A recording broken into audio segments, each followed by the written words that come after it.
గురూజీ 72 గంటల్లోనే ఫోన్ లోని అద్భుతమైన జ్యోతిష్య పరిష్కారం చూపిస్తారు. నమ్మండి, నమ్మకపోండి, ఇది నిజం. శ్మశాన కాళి రుద్ర చౌడీదేవి ఆరాధకులు నంబర్ 1 వశీకరణ స్పెషలిస్ట్. గురూజీ మనిషి పుట్టుక నుండి చనిపోయే వరకు వచ్చే అన్ని క్లిష్టమైన సమస్యలకు పరిష్కారం ఇక్కడ లభిస్తుంది. విద్య, ఉద్యోగం, వ్యవహారం, స్త్రీ ప్రేమ, పెళ్లి, సంతానం, స్త్రీ పురుష వశీకరణం, భూవశం, భార్యాభర్తల కలహాలు, కోర్టు సమస్యలు, విడాకుల సమస్యలు, చేతబడి, అప్పుల బాధ, ఇంకా మీకు ఎలాంటి సమస్యలు ఉన్నా 72 గంటల్లోనే శాశ్వత పరిష్కారం చేయబడును. అందరికీ నమస్కారం. ఇవాళ మనతో పాటు మన స్టూడియోలో వేదిక్ ఆస్ట్రాలజీ అయిన అనుపమ గారు ఉన్నారు. అనుపమ గారు, hearty welcome to our channel. Thank you మా.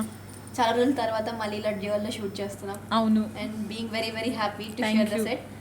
సో ఇవాళ సూర్య సంక్రమణం మేష ద్వాదశ రాశులకి ఎలాంటి ఫలితాలు ఇస్తుందో ఒకసారి వివరించండి. మనకి సూర్య సంక్రమణం అంటే మనకి ఎవ్రీ మంత్కి ఒకసారి రాశి చేంజ్ అవుతూ ఉంటారన్నమాట రవి. సో రవి సంక్రమణం మనకి సింహరాశిలో ఆగస్ట్ 17వ తారీఖున తెల్లవారుజామున 2 గంటలకి అంటే మిడ్ నైట్ 2 o'clock మనకి ఢిల్లీని గనక మనము సెంట్రల్ టైం బేస్గా చేసుకుంటే గనక ఆ టైంకి మనకి సింహరాశిలోకి రవి సంక్రమణం జరుగుతుంది. సో దీని యొక్క ఎఫెక్ట్స్ మనకి చూడడానికి ద్వాదశ రాశుల వాళ్ళకి ఎలా ఉండబోతుంది అంటే జనరల్గా ఇప్పుడు మనకు ఆల్రెడీ సింహరాశిలో కేతు సంచారం జరుగుతూ ఉంది కాబట్టి రవి ఎప్పుడైతే కేతుని కంజంక్ట్ అవుతుందో ఆగస్ట్ 17th నుంచి సెప్టెంబర్ 17th వరకు కూడా మనకి రవి కేతుతో కలిసి ఉంటారు కాబట్టి ఇది ఎవ్రీ 18 years ఒకసారి వస్తుందంటే 18 సంవత్సరాలకి ఒకసారి వచ్చే అరుదైన ట్రాన్సిట్ అనమాట. అంటే సింహరాశిలో స్పెసిఫిక్గా సింహరాశిలో 18 సంవత్సరాల తర్వాత వచ్చిన ట్రాన్సిట్. లాస్ట్ ట్రాన్సిట్ మనకి 2007లో జరిగింది. సో 18 సంవత్సరాల క్రితము ఈ పర్టిక్యులర్ టైంలో మీ వ్యక్తిగత జీవితాలలో ఎలాంటి చేంజెస్ వచ్చాయి అనేది మీకు ఆల్రెడీ కొద్దిగా గుర్తుంటుంది కాబట్టి ఇంచుమించు అలాంటి సిచ్యువేషనల్ ప్యాటర్న్సే మనకి మళ్ళీ వ్యక్తిగత జీవితాలలో మనకి కనిపించే ఛాన్సెస్ ఉంటాయి.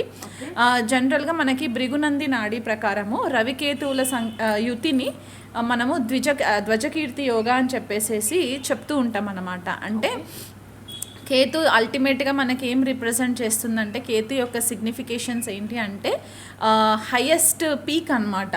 అది సక్సెస్ రూపంగా హైయెస్ట్ పీక్కి వెళ్ళడం అవ్వచ్చు, లేకపోతే మనం ఏదైనా ఒక టెరిటోరీని ఫర్ ఎగ్జాంపుల్ సోల్జర్స్ మనకి ఒక పర్టిక్యులర్ ఏరియాని గనక మన కోసం వాళ్ళు ఫైట్ చేసి ఆ పర్టిక్యులర్ ఏరియాని మన కంట్రోల్లోకి తీసుకొచ్చినప్పుడు మనము జెండా పాతేస్తూ ఉంటాం కదా, ఫ్లాగ్ హాయిస్ట్ చేస్తూ ఉంటాం మన టెరిటోరీ అన్నట్టు. అది కేతు రిప్రజెంట్ చేస్తుంది అనమాట. ఫ్లాగ్, నేషనల్ ఫ్లాగ్స్ అన్నీ కూడా మనకి నేషనల్ ఫ్లాగే కాకుండా ఎటువంటి ఫ్లాగ్స్ అయినా సరే మనము కేతుతోటి కన్సిడర్ చేస్తాము. మన లైఫ్లో సూక్ష్మంగా జరిగే ప్రతి విషయం కూడా కేతు సిగ్నిఫై చేస్తూ ఉంటుంది. సో అలాంటి కేతు మోక్షకారకుడు అనమాట. బేసికల్గా కేతు మనకి డిటాచ్మెంట్ తీసుకొస్తుంది, మనకి ఆధ్యాత్మికత వైపు మనల్ని ఎక్కువ పుష్ చేయడానికి ఇంపార్టెంట్ గ్రహము. అంటే ఈ మెటీరియలిస్టిక్ లైఫ్ని మనము రాహుతో కన్సిడర్ చేసుకుంటే కేతుకు వచ్చేసరికి ఏంటి అంటే స్పిరిచువల్ లైఫ్, ఆధ్యాత్మికంగా మనం ఎదగడానికి మనకి చాలా మట్టుకు హెల్ప్ అవుతుంది. అండ్ ఇంకొకటి ఏంటంటే కేతు చాలా మట్టుకు ఐసోలేషన్కి కూడా కారకుడు అవుతాడు. మనకి అకల్ట్ సబ్జెక్ట్స్ అంటే మనకి ఇప్పుడు గుప్త విద్యలు, తంత్ర విద్యలు, ఆస్ట్రాలజీ, న్యూమరాలజీ ఇవన్నిటికీ కూడా మనకి సూక్ష్మంగా మనము డీకోడ్ చేయడానికి ఏదైతే నైపుణ్యం కావాలో అదంతా కూడా మనకి కేతు గ్రహం నుంచే వస్తుంది. అలా కాకుండా ఇంట్యూషన్, మనకి ముందు జరిగే విషయాలు తొందరగా తెలవడానికి కూడా కొంతమందికి ఆ ఇంట్యూటివ్ పవర్ అనేది ఉంటుంది కదా, అదంతా కూడా కేతు నుంచే వస్తుంది. సైకిక్ ఎబిలిటీస్ అంటే వేరే రెలమ్స్లో, వేరే డైమెన్షన్స్లో ఉండే ఎంటిటీస్ తోటి మాట్లాడడానికి, స్పిరిట్స్తో మాట్లాడడానికి, ఆత్మలతో మాట్లాడడానికి ఇవన్నింటికి కూడా కేతు కారణం అవుతారు. రీసెర్చ్ ఫీల్డ్లో అంటే సైకాలజీ రీసెర్చ్ ఫీల్డ్ అవ్వచ్చు, లేకపోతే పిహెచ్డి ప్రోగ్రామ్స్ ఎవరైనా ఏదైనా పిహెచ్డి కోర్సెస్ చేస్తున్న వాళ్ళు ఉంటే కనుక దాంట్లో మనకి రీసెర్చ్ డేటా కలెక్ట్ చేయడానికి ఏదైతే ఎక్స్పీరియన్స్ కావాలో అదంతా కూడా మనకి కేతు గ్రహం నుంచి మనకి వస్తుంది. ఇది మనకి జనరల్గా కేతు యొక్క సిగ్నిఫికేషన్స్ అన్నమాట. ఇప్పుడు అట్లాగే మనము రవి యొక్క సిగ్నిఫికేషన్స్ తెలుసుకుందాం. అసలు రవి గ్రహం ఏంటి, ఈ కేతుతో కలిసి సింహరాశిలో కలిసినప్పుడు ఎలాంటి సిచ్యువేషన్స్ వస్తాయి, గ్లోబల్ లెవెల్లో ఎలాంటి సిచ్యువేషన్స్ వస్తాయి, అండ్ వ్యక్తిగత జీవితాలలో ఎలాంటి సిచ్యువేషన్స్ వస్తాయి. సో రవికి వచ్చేసరికి ఏంటి అంటే, రవి గ్రహము జనరల్గా మనకి తండ్రితోటి కనెక్ట్ చేస్తాము. మన లైఫ్లో మన ఫాదర్ యొక్క ఇంపార్టెన్స్ ఏంటి, ఫాదర్ ఫిగర్స్ యొక్క ఇంపార్టెన్స్ ఏంటి, గవర్నమెంట్ మన లేదైతే సెంట్రల్ గవర్నమెంట్ అవ్వచ్చు, లేకపోతే రీజన్ గవర్నమెంట్స్ ఏవైతే ఉంటాయో ఆ గవర్నమెంట్ లీడర్స్, అథారిటేటివ్ ఫిగర్స్, అథారిటీగా ఉండేవాళ్ళు, మనకి జాబ్స్ చేసే వాళ్ళకి మేనేజర్ లెవెల్స్లో ఉండే అథారిటేటివ్ ఫిగర్స్ అంతా కూడా మనము రవిగ్రహంతో కనెక్ట్ చేస్తాము.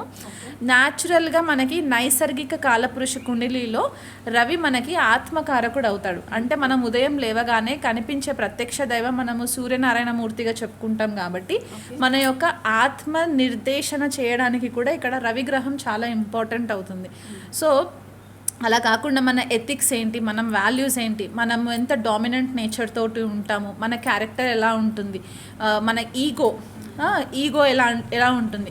రవి ఈగోని రిప్రజెంట్ చేస్తే కేతు ఈగోని బ్రేక్ చేసే గ్రహం అన్నమాట. ఎందుకంటే కేతుకి తల ఉండదు, హీస్ అ హెడ్లెస్ బాడీ కాబట్టి ఈగో అనే కాన్సెప్ట్ కేతుకు ఉండదు. మోక్షకారకుడు దేనిపైన ఇంట్రెస్ట్ ఉండదు కాబట్టి ఎప్పుడైతే ఈ ఈగో రిప్రజెంట్ చేసే రవి ఈగో లేని కేతుతో కలిసినప్పుడు ఎలాంటి సిచ్యువేషన్స్ వస్తాయంటే, ఎప్పుడైతే మనము ఈగోని సరెండర్ చేస్తామో అప్పుడే మనము సక్సెస్ వైపు అడుగులు వేయడానికి హెల్ప్ అవుతుంది.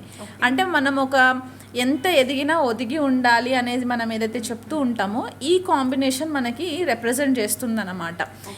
ఇది మనకి బేసికల్గా ఈ రవి కేతువులో ఒక యుతి ఒక కాన్సెప్ట్ అవుతుంది. ఈ కాంబినేషన్ సింహరాశి. ఇప్పుడు సింహరాశి అంటే కూడా మళ్ళీ మనకి ఇక్కడ ఏం కనిపిస్తుందంటే government, national leaders, international leaders అవ్వచ్చు, మనకి రూలింగ్ పార్టీస్ ఎవరైతే ఉన్నారో అదంతా కూడా సింహరాశి కిందికే వస్తుంది. క్రియేటివ్ ఫీల్డ్, ఎందుకంటే నైసర్గిక కాలపురుష కుండలిలో సింహరాశి మనకి 5వ స్థానంగా చెప్తూ ఉంటాం కాబట్టి ఈ క్రియేటివ్ ఫీల్డ్, మన క్రియేటివ్ ఎబిలిటీస్ ఎంత ఉన్నాయి ఇవన్నీ కూడా సింహరాశి నుంచి కనెక్షన్ వస్తుంది. కాబట్టి ఒక రాయల్ సైన్, ఒక రీగల్ సైన్, ఒక అథారిటేటివ్ సైన్గా కూడా మనం సింహరాశి గురించి చెప్పుకుంటాం. కాబట్టి ఈ 3 కాంబినేషన్స్ని బట్టి మనకి ద్వాదశ రాశుల వాళ్ళకి ఎలా ఉండబోతుంది అనేది మనము విశ్లేషణ చేసుకుందాం.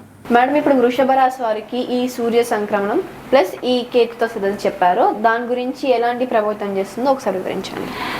వృషభ రాశి వాళ్ళకి రవి చతుర్థాధిపతి చతుర్థ స్థానంలో సంచారం జరగడము, వీళ్ళకి గత కొంతకాలంగా మే నుంచి కూడా కేతు చతుర్థ స్థానంలో, రాహు దశమ స్థానంలో జరుగుతుంది. కాబట్టి ఇప్పుడు ఆ చతుర్థ స్థానంలోకి రవి కూడా కంజంక్ట్ అవుతారు. కాబట్టి చతుర్థ స్థానం మనము జనరల్గా మాతృస్థానము, గృహంలో శాంతి స్థానము, అంటే డొమెస్టిక్ పీస్, డొమెస్టిక్ ఎన్వైరన్మెంట్, ఇవి మనం చెప్పుకుంటూ ఉంటాం. మన మెంటల్ పీస్కి సంబంధించిన స్థానంగా చెప్పుకుంటూ ఉంటాం. కాబట్టి ఇక్కడ రవికేతువుల యుద్ధి కొద్దిగా వీళ్ళని కొద్దిపాటిగా డిస్టర్బ్ చేసే ఛాన్సెస్ కనిపిస్తున్నాయి.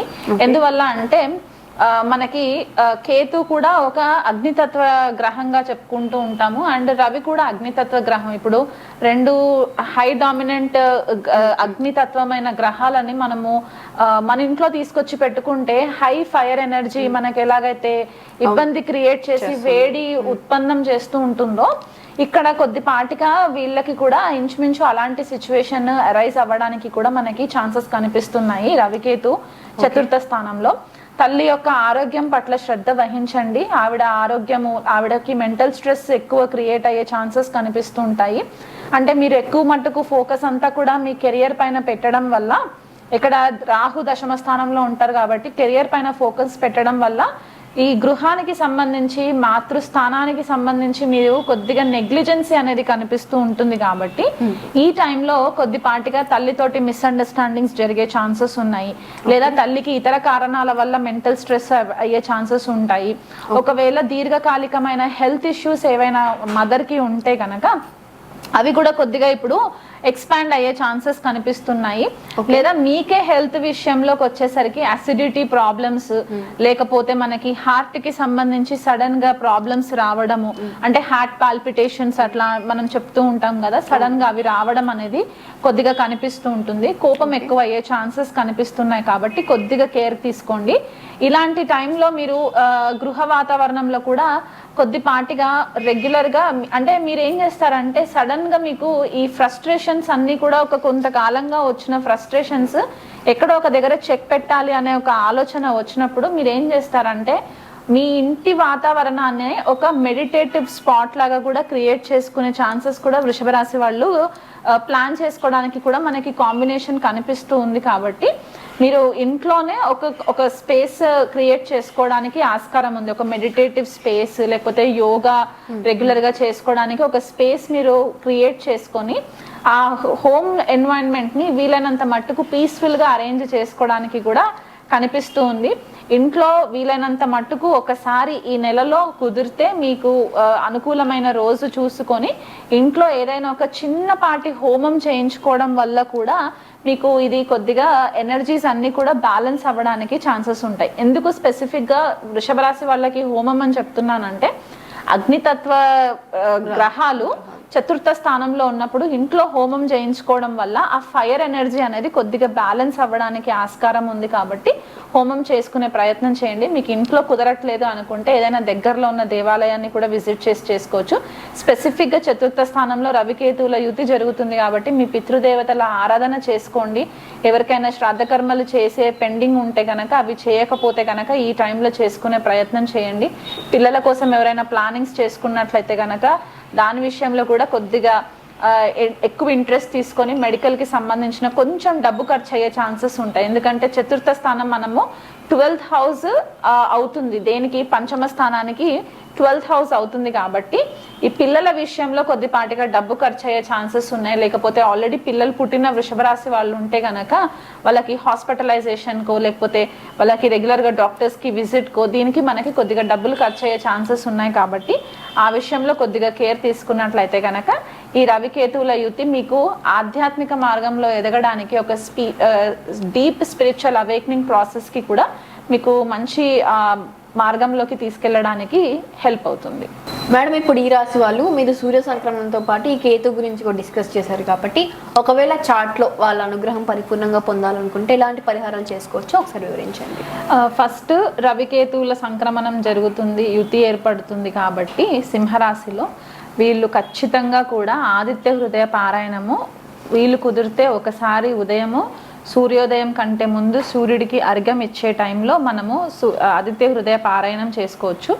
మీకు సాయంకాలం కూడా వీలు కుదురుతుంది అని అనుకుంటే కనుక ఈవినింగ్ సూర్యాస్తమయం టైంకి కూడా మీరు ఆదిత్య హృదయ పారాయణం చేసుకోవడం వల్ల ఏమవుతుందంటే మీకంటూ ఒక సెల్ఫ్ ఇంట్రోస్పెక్షన్ జరగడానికి చాలా ఎక్కువ ఆస్కారం ఉంటుంది. ఆత్మ పరిశీలన అని చెప్పేసి మనం అంటూ ఉంటాం కదా, అంటే మనల్ని మనము సెల్ఫ్ ఇంట్రోస్పెక్షన్ చేసుకునే క్రమంలో మనకి ఆదిత్య హృదయం ఒకటి హెల్ప్ అవుతుంది. ఇట్లాంటి టైంలో కొద్దిగా ఈగో ట్రిగర్ అవ్వడానికి కూడా కొన్ని సిచ్యువేషన్స్ అరైజ్ అవుతూ ఉంటాయి. కాబట్టి ఈ ఆదిత్య హృదయ పారాయణం చేసుకోవడం వల్ల రవికి కొద్దిగా బలం చేకూరుతుంది.